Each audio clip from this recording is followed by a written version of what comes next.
ഇന്ന് മോള് സ്കൂളിൽ പോയി വരുമ്പോൾ കൂട്ടുകാരിയുടെ വീട്ടിൽ കണ്ടതാണ് ഒരുപാട് ചാമ്പയ്ക്ക ഒരുവിധം നന്നായി പഴുത്ത് ഇങ്ങനെ മൂപ്പായി പഴുത്ത് നിൽക്കുന്നത്. അപ്പോൾ അത് കണ്ടപ്പോൾ തന്നെ സ്കൂളിലേക്ക് അച്ചാറാക്കി കൊണ്ടുപോകാൻ നല്ലതാണ് അമ്മേ, അതൊന്നും ആക്കി തരുമോ എന്ന് ചോദിച്ചിട്ടാണ് വന്നത്. അപ്പോൾ കണ്ടപ്പോൾ തന്നെ എനിക്കും ഭയങ്കര ഇഷ്ടമായി, കാരണം കുറച്ച് നാളായിട്ട് ഇടാറൊന്നുമില്ല. അപ്പോൾ നമുക്ക് എന്തായാലും ഇട്ട് നോക്കാം. അപ്പോൾ അതിന് വേണ്ടിയിട്ട് ഞാനിത് നന്നായി കഴുകി വൃത്തിയാക്കാനായിട്ട് എടുത്തിട്ടുണ്ട്. ഒരു അരിപ്പ പോലെയുള്ള ബാസ്ക്കറ്റാണ് എടുത്തിട്ടുള്ളത്.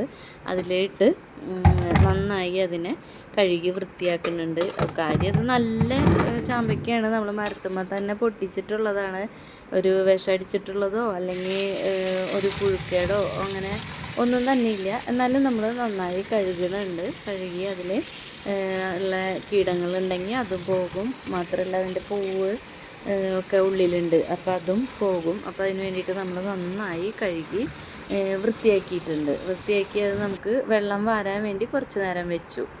അതിന് ശേഷം അത് നമ്മൾ നാലാക്കിയിട്ടാണ് അരിയണേ. അത്യാവശ്യം കടിക്കാനുള്ള ഒരു വലിപ്പം ഉണ്ടാവും.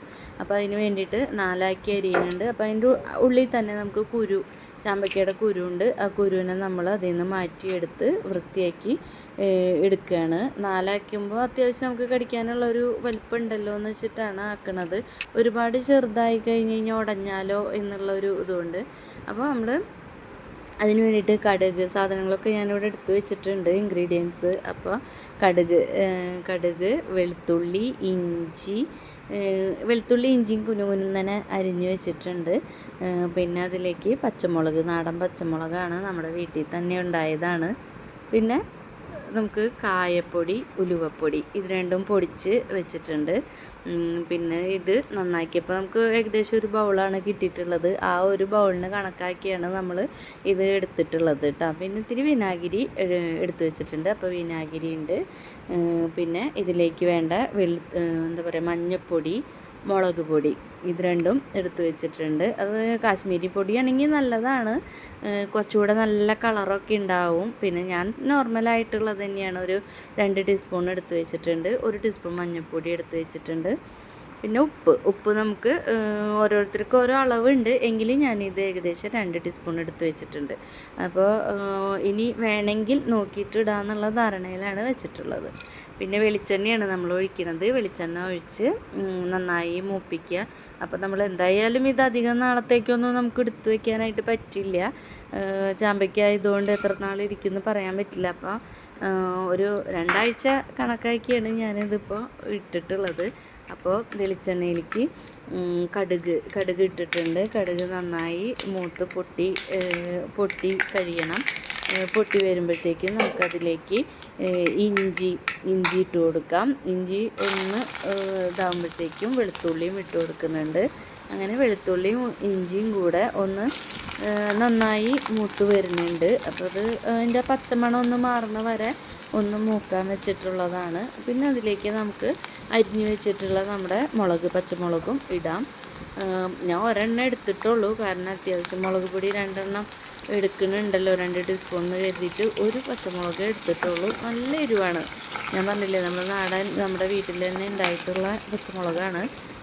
പിന്നെ നമുക്കത് ഒരുവിധം കളറൊക്കെ ഒന്ന് വാടി അതിൻ്റെ പച്ചമണമൊക്കെ ഒന്ന് പോയി കഴിയുമ്പോഴത്തേക്കും നമുക്ക് മഞ്ഞൾപ്പൊടി, മുളക് പൊടിയും കൂടി ഞാൻ ഇട്ടിട്ടുണ്ട്. അത് രണ്ടാം കൂടി ഒന്ന് കൂട്ടി ഇളക്കിയിട്ട് ഇതിൻ്റെ പച്ചമണം ഒന്ന് പോണ വരെ മുളകും ഒന്ന് മൂക്കും, മഞ്ഞൾപ്പൊടി ഒന്ന് മൂക്കുമ്പോഴത്തേക്കും നമുക്ക് നന്നാക്കി വെച്ചിട്ടുള്ള ചാമ്പയ്ക്ക അതിൽ ചേർക്കാം. ആ ചാമ്പയ്ക്ക അതിൽ ചേർത്തതിന് ശേഷം നമ്മൾ ലൈറ്റായിട്ടുള്ള തീയാണ് കേട്ടോ കൊടുക്കുന്നത്. കൂടുതലായിട്ട് കൊടുത്തു കഴിഞ്ഞാൽ ഇതെല്ലാം കൂടെ കരിഞ്ഞു പോകും. അപ്പോൾ അതുകൊണ്ട് തന്നെ ലൈറ്റായിട്ടാണ് വെച്ചിട്ടുള്ളൂ. വളരെ സിമ്മിലാണ് ഇരിക്കുന്നത് തീ.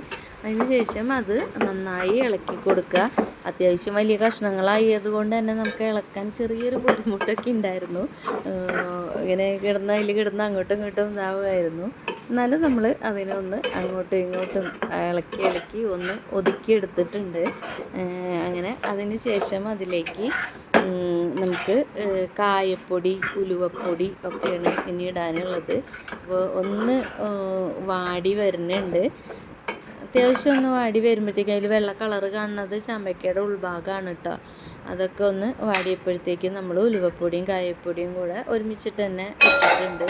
അതും കൂടി നമ്മൾ കൂട്ടി ഇളക്കുക. അതിൻ്റെ കൂടെ ഉപ്പ് നമ്മൾ ഞാൻ പറഞ്ഞില്ലേ 2 സ്പൂണാണ് എടുത്തിട്ടുള്ളത്. അതിന് ശേഷം നമുക്ക് വേണമെങ്കിൽ ഇളക്കിയതിന് ശേഷം ഒന്നും കൂടെ ഇടാം. കാരണം അതിൻ്റെ പുളിയൊക്കെ ഇറങ്ങുമ്പോൾ അല്ലെങ്കിൽ ഒരുപാട് പുളിയായിട്ട് തോന്നും. ചാമ്പയ്ക്കൊക്കെ ഉണ്ട് അത്യാവശ്യം പുളി. അപ്പോൾ അത് കാരണം കൊണ്ട് ഒരു ഇത്തിരി ജാസ്തി, അല്ലെങ്കിൽ അച്ചാറിൽ നമ്മൾ ഒരിത്തിരി ജാസ്തി ഉപ്പ് ഇടുമല്ലോ.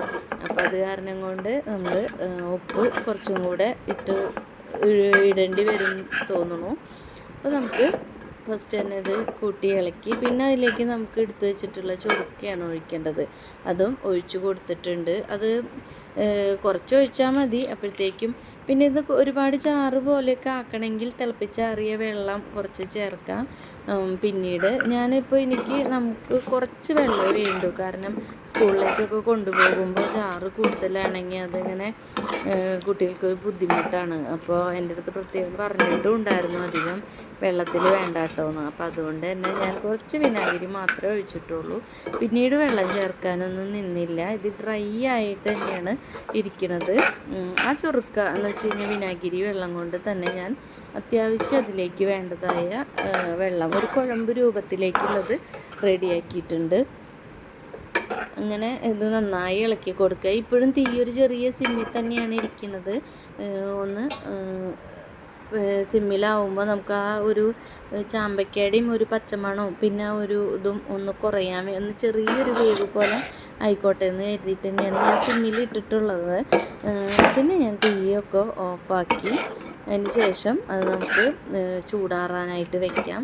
നന്നായി ചൂടാറണം. നമ്മളിതൊരു കണ്ടെയ്നറിലാക്കുമ്പോൾ നന്നായി ചൂടാറിയില്ലെങ്കിൽ പെട്ടെന്ന് തന്നെ പൂപ്പലും ഇതൊക്കെ വരാൻ ചാൻസ് ഉണ്ട്. അപ്പോൾ അതുകൊണ്ട് തന്നെ നമുക്ക് ആക്കാം. പിന്നെ എനിക്കിതിൽ കുറച്ച് ഉപ്പിൻ്റെ ഒരു പോരായികം പിന്നെയും തോന്നി. അപ്പോൾ അതുകൊണ്ട് തന്നെ ഞാൻ 1 ടീസ്പൂൺ കൂടെ ഉപ്പിട്ടിട്ടുണ്ട് കേട്ടോ. 2 ടീസ്പൂൺ മതിയായില്ല. അപ്പോൾ ഞാൻ പറഞ്ഞില്ലേ ഇപ്പം ചാമ്പപ്പുളി ഉള്ളതായതുകൊണ്ട് പുളിയൊക്കെ ഒന്ന് ഇറങ്ങിയപ്പോൾ ഭയങ്കര പുളിയായിട്ട് തോന്നി. അപ്പോൾ അതുകൊണ്ട് കുറച്ച് ഉപ്പ് പിന്നെ ഇടേണ്ടി വന്നിട്ടുണ്ട്. എന്നിട്ട് നമ്മളൊന്ന് നന്നായി ഇളക്കി കൊടുത്ത് സെറ്റാക്കി വെച്ചു. ഇനി ഇത് നന്നായി ചൂടാറട്ടെ.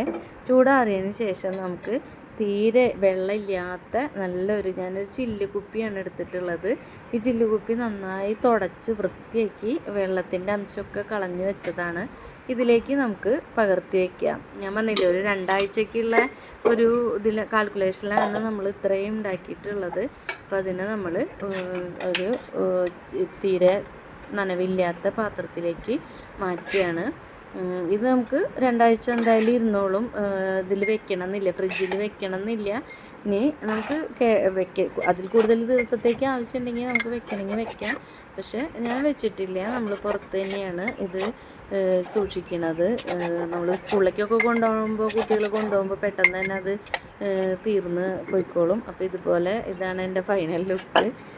കുപ്പിയിലാക്കിയിട്ട് ഏകദേശം 1 കിലോൻ്റെ കുപ്പിയാണ്. അതിൽ 1/2 കിലോളം ഉണ്ട്. അപ്പോൾ നമുക്ക് അത്യാവശ്യം 2 ആഴ്ചത്തേക്ക് അത് കറക്റ്റാണ്. അപ്പോൾ ഇങ്ങനെയാണ് നമ്മളിത് ആക്കി വെച്ചിട്ടുള്ളത്. അപ്പോൾ എല്ലാവരും ഒന്ന് ഉണ്ടാക്കി നോക്കുക. നല്ല ടേസ്റ്റാണ്. എല്ലാവരും ഷെയർ ചെയ്യുക, സബ്സ്ക്രൈബ് ചെയ്യുക.